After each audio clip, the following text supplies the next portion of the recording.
First thing to do is remove the weight from the hose. There are these little flaps here that keep it on. Just take that off.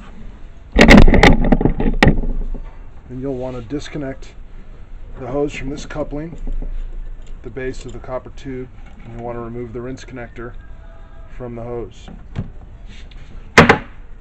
Next thing you'll want to do is remove the hand spray from the hose, and then simply pull the hose all the way through, the old hose all the way through.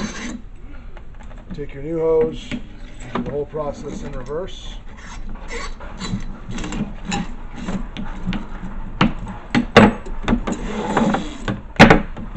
your hand spray back on, making sure the washer is in there.